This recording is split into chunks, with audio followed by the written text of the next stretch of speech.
অবশেষে শর্ত সাপেক্ষে জামিন মিলল বীরভূমের বেতাজ বাদশাহ অনুব্রত মণ্ডলের। গরু পাচার মামলায় 2 বছর হাজতবাসের পর জামিন দিল দেশের সর্বোচ্চ আদালত তথা সুপ্রিম কোর্ট। বলা যায় সিবিআই এর সব মামলায় জামিন পেলেও এখনই জেল মুক্ত হচ্ছেন না অনুব্রত মণ্ডল।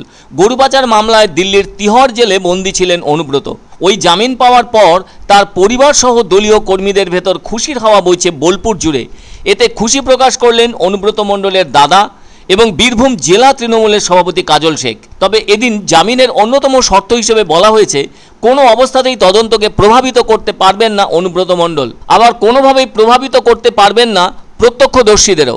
এছাড়াও জমা রাখতে হবে তার পাসপোর্টও, আর তদন্তের ক্ষেত্রে সব রকম সহযোগিতা করতে হবে। এসব শর্তের কারণেই সুপ্রিম কোর্টে তার জামিন মঞ্জুর হয়েছে। বলা যায় সিবিআই এর সবকটি মামলা থেকে জামিন পেলেও এখনই জেল মুক্ত হচ্ছেন না বীরভূমের তৃণমূলের বেতাজ বাদশাহ অনুব্রত মণ্ডল। কেননা ইডির মামলাগুলো তো রয়েছেই, সেই সব মামলার কারণেই তাকে তিহর জেলেই আপাতত থাকতে হবে।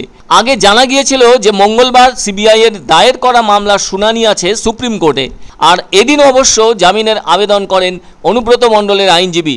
শেষটায় শুনানির পর তৃণমূল নেতা অনুব্রত মণ্ডলের জামিন মঞ্জুর করে বিচারপতি বেলা এম ত্রিবেদী এবং বিচারপতি সতীশ রঞ্জন শর্মার ডিভিশন বেঞ্চ।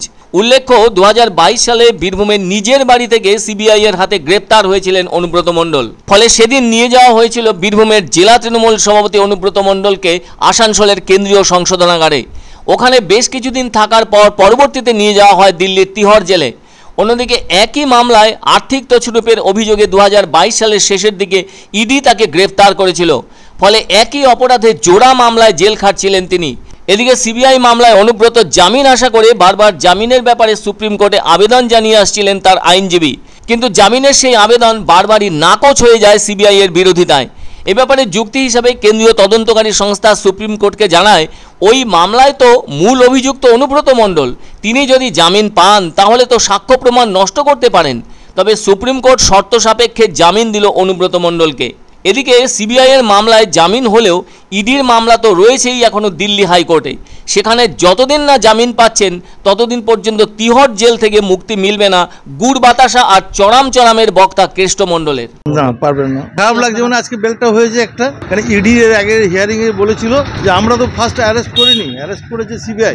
বেল পেলে আমাদের তখন হলফনামা আমরা দিয়ে দেবো, আমাদের কোনো অবজেকশন থাকবে। 100% আগস্টেই ফিরবে, 100% ফিরবে। প্রচুর খুশি আজকে, কারণ এটা অনেকদিন ধরে অপেক্ষায় ছিলাম আমরা। যে অনুব্রত মণ্ডল মহাশয়কে মিথ্যা মামলায় তিহার জেলে আবদ্ধ করা হয়েছে, এটা রাজনৈতিক ষড়যন্ত্র ছাড়া অন্য কিছু নয়, সেটাই প্রমাণিত হলো। মহামান্য সুপ্রিম কোর্ট সেটাই প্রমাণিত করলেন এবং অনুব্রত মণ্ডল মহাশয়কে বেলে মুক্তি দিয়েছেন। এর অল্প দিনের মধ্যে অপেক্ষা করুন, আমরাও দেখতে পাবেন তিনি ইডি মামলাতে বেল পাবেন এবং বীরভূম জেলার যে অভিভাবক আসনে তিনি ছিলেন সেই জায়গাতেই তিনি থাকবেন। তার সেনাপতিতে তার অভিভাবকত্বে বীরভূম জেলা আগামী দিনে আরও ভালো জায়গায় পৌঁছে যাবে।